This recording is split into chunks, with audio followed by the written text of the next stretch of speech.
The backrooms are not as scary because you might get trapped. They are scary because they feel like somewhere you already been. The yellow walls, the buzzing lights, the empty rooms that somehow feel like a memory, even though you know they are not. And that raises a disturbing question. Why do million people recognize a place that do not exist? Because the backrooms are not really about monsters. They are about what happens when something feels so familiar, but your mind cannot explain why. And once you understand that, the backrooms become so much darker. The backrooms began with a simple image, an empty room, yellow wallpapers, old carpets, flickering lights. There was no monsters in the picture, no blood, no person screaming for help.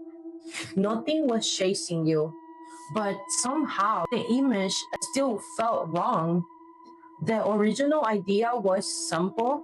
What would happen if you accidentally step outside of reality? Like, for example, the world fell to load correctly and you fell through the floor instead of landing somewhere exciting. You wake up inside an endless maze of empty rooms, no windows, no clear exit, no way to tell how long you've been there. Just the same walls, the same carpet, the same buzzing sound over and over again.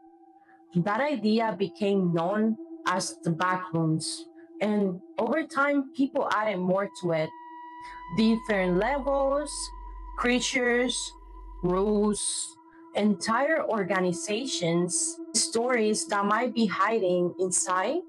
But I think the backrooms were more disturbing than all of that because the original fear was not about what might attack you, it was about the room itself, a place that looked completely normal but felt like was never meant to be seen. Look at almost any image of the backrooms. You might feel like you recognize the exact room, but you recognize the feeling.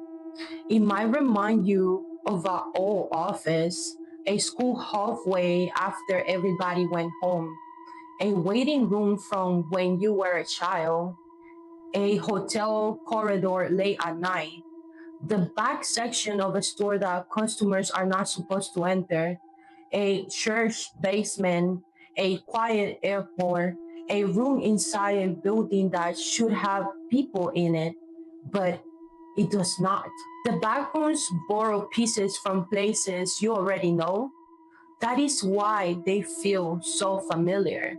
But they remove the people, they remove the purpose, and they remove the exit. And a normal room usually tells you what is for it. A classroom has students, an office has workers, a hotel hallway leads to a bedrooms, a shopping mall has customers, music, and movement. But when those disappear, the space becomes confusing. Your brain recognizes the location, but it cannot understand what is happening inside. Everything looks close enough to normal, but something's missing, and your mind noticed that missing piece before you can explain it. That is where the fear begins. There is a name for a place like this. They are often called liminal spaces. The word liminal describes something that exists between two states, not fully here, not fully there. A hallway is a liminal space because it's not usually the destination. It connects one room to another. A waiting room exists between arriving and being called. An airport exists between leaving one place and reaching another. A staircase exists between one floor and the next. These spaces are built for transition. You are supposed to move through them. We are not supposed to stay. But the backrooms take a space meant for passing through, and trap you inside of it forever. There is no next room, no final destination, no moment where somebody opens the door and call your name. You are permanently stuck in the middle, and human beings do not like the middle. We want beginnings, we want endings, we want to understand where we're going. The backrooms remove all of that. They give you movement without progress. You can walk for hours, every corner promise something new, then you turn and find the same room again and again. That is not just physical fear, that's psychological torture. Because hope keeps appearing and then disappearing. An empty room should not feel frightening, but sometimes emptiness feels more threatening than actually seeing danger. Because when you see the danger, your brain knows what to do. You can run, you can hide, you can fight, you can call for help. But when the room is empty, your mind starts feeling it. What was that sound?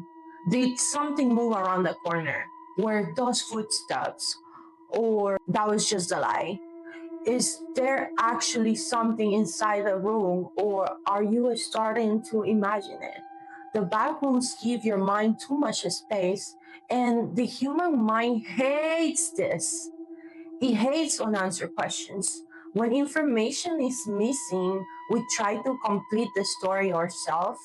That is why the original Backrooms image works so well. It does not show you the threat, it lets you create one. Whatever your mind creates will always be more personal than a monster someone else designed. Maybe you imagine something watching you. Maybe you imagine being completely alone. Maybe you imagine that you will walk forever and nobody will know where you went. The room stays the same, but the fear changes depending on the person looking at it. That is what makes the bathroom so powerful. They do not tell you exactly what to fear, they ask you to bring your own fear with you. Then there is the buzzing. The ceiling lights are one of the most important parts of the backrooms. They do not just light the room, they control the entire atmosphere. That constant electrical hum makes the silence feel louder. At first, the sound might seem harmless, but imagine listening to it for hours, then days. No music, no voices, no traffic outside, no birds, no wind, just the same artificial buzzing without stopping.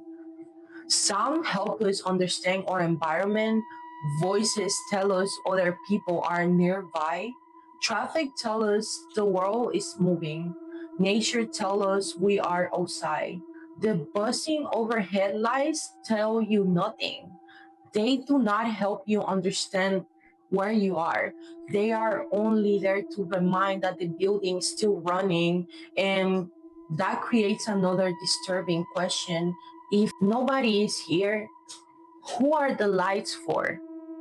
Who built this place? Who replaces the bolts? Where does the electricity come from? The background seems abandoned, but they are not dead. Something is keeping them alive. And a place that is empty but is still functioning can feel more disturbing than a place that is completely falling apart, because it makes you feel like the room is waiting. There is another reason the backrooms feels like a false memory. Many of the locations resemble places we saw as children: old schools, indoor playgrounds, hallways, community centers, birthday parties, video rental stores, hotels during a family trip. These places were often colorful and active when we were young, but when we remember them years later, The memories are incomplete. We remember the carpet, the shape of the lights, a certain wall, a strange hallway, but we might not remember exactly where the place was or why you were there. The memory survives while the details disappears. That is what the backrooms feels like. A childhood memory with all the people removed. You recognize the texture of the place, but not the event connected to it. It feels nostalgic, but there is no comfort inside of nostalgia. That creates a strange emotional conflict. Part of you wants to walk deeper in the room because it feels familiar. Another part of you wants to leave immediately because familiarity feels false. It is like your mind saying, I know this place, but I should not know this place.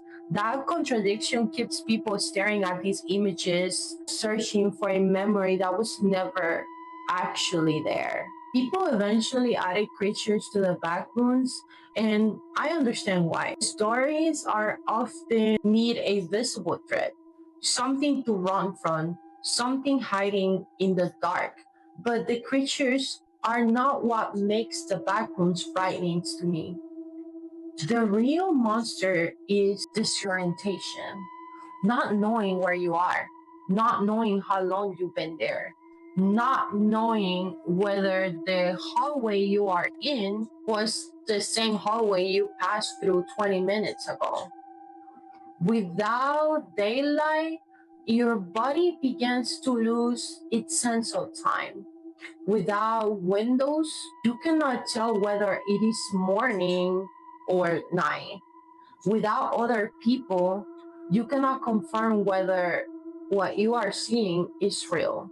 After enough time, you might stop trusting your own memory.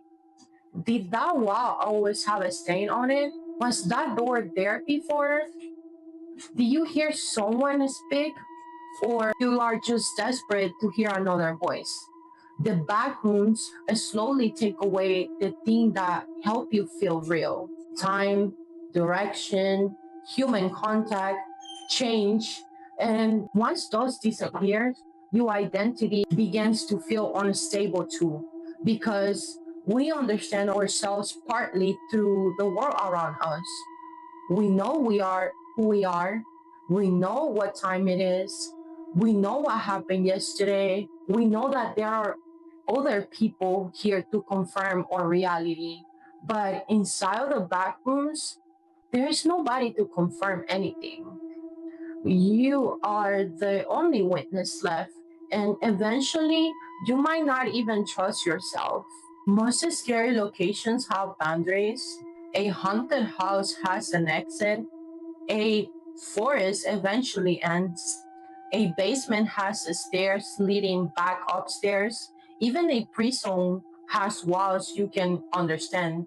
But the back rooms do not seem to have an edge.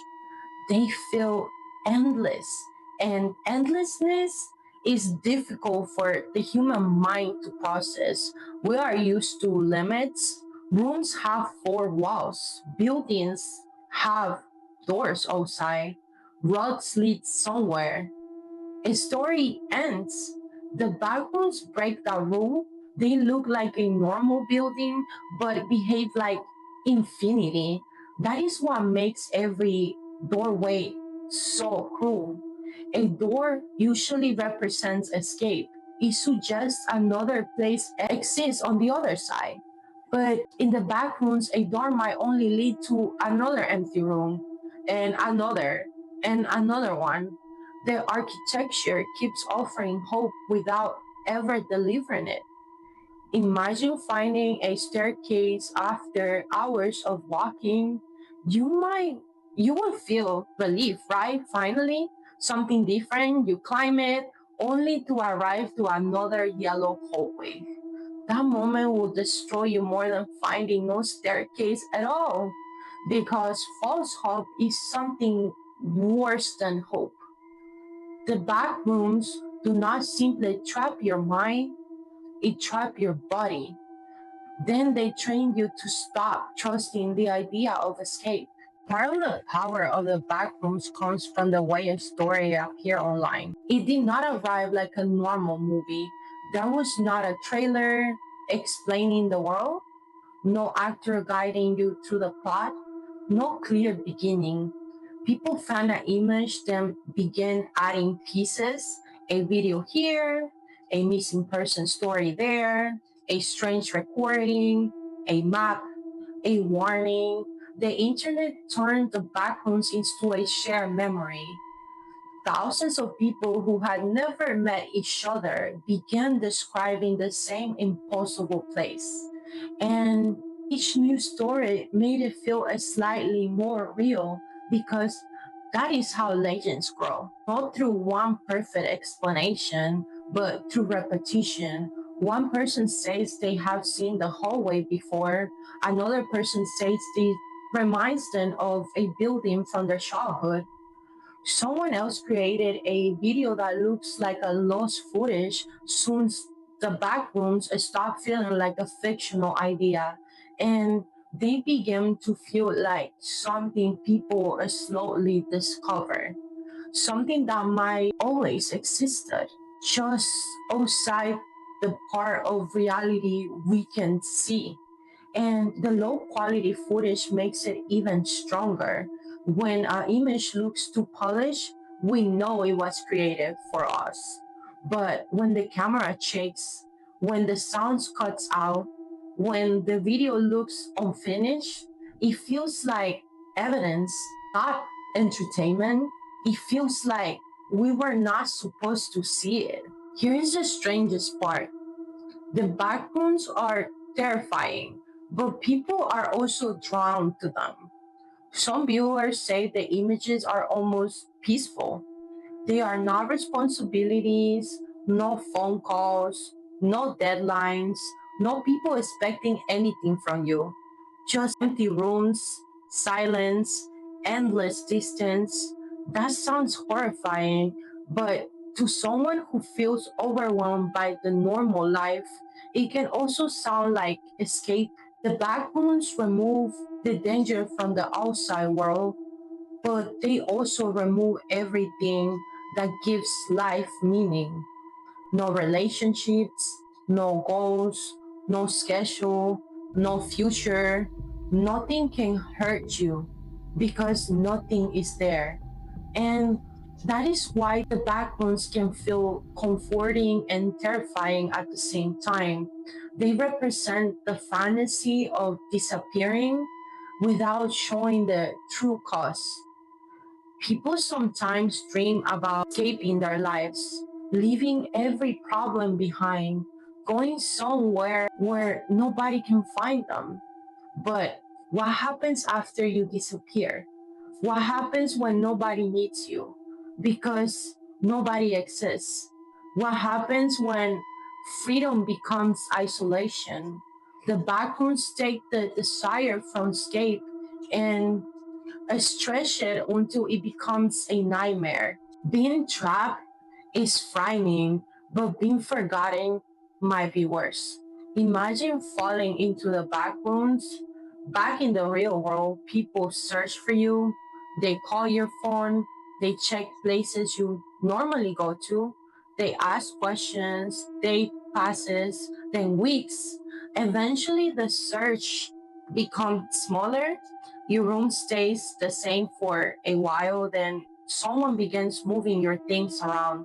Your name is spoken less and less. Life continues without you, but inside the back rooms, you are still walking, and still searching, and still hoping someone will find you.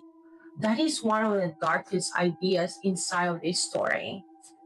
You have not yet died, but the world has already moved on. The backrooms are not only a place outside of reality, they are a place outside memory. And maybe that is what people are afraid of. Not simply being alone, but realizing that absence might not stop the world, that one day the people who love you will be forced to keep living. while you remain trapped inside of a place where time has no meaning. Maybe the backrooms do not need to exist as a physical place because emotionally, many people have already been there. You have probably had a moment when life felt unreal. You entered a room and forgot why you were there. You woke up from a dream that felt more familiar than your real life. You drove home and barely remembered the journey. You looked at an old photograph and felt disconnected from the person inside it. Sometimes the mind creates its own empty hallways. Grief can feel like that. Depression can feel like that. Loneliness can feel like that. Even growing older can feel like walking through rooms that once had meaning, but not longer do. The walls are familiar. You remember who you used to be inside them, but the person you were is not longer there. The backgrounds turns that emotional experience into architecture. They give confusion a hallway, they give loneliness a room, they give forgotten memories yellow wallpapers, buzzing lights. That is why the idea reaches so deeply. It is not only showing us a fictional place, it is showing us what it really feels like to become lost inside of ourselves. The backrooms are not frightening because something might be hiding around the corner. They are frightening because every corner feels familiar and none of them lead home. They take extraordinary places, the kind of places we barely notice, and remove everything that makes them human. No voices, no purpose, no clear passage of time, just endless rooms that feel like a memory without belonging to your life. And maybe that is the real reason why million people recognize the backrooms, not because we have physically been there, but because we know it feels like to be somewhere between the past and the present, between comfort and fear, between remembering and forgetting. Backrooms feels like a memory you had, but because they are built from feelings you already know: loneliness, confusion, nostalgia, the fear that you have been left behind. And that's the place you are searching for not might not exist anymore. So maybe the real question is no, how do you escape the back rooms? Maybe the real question is what part of you want to stay? So please tell me in the comments, do the back rooms feel terrifying to you or strangely comforting? And what real place have you visited that gave you the same feeling? Because sometimes the places that haunt us the most are the ones that feel strangely familiar. Subscribe for more dark entertainment stories that expose the human behavior. And remember, every story hides something. And I'm here to help you find it. This is a Scarlet Lens. I will see you on the next one. Bye bye.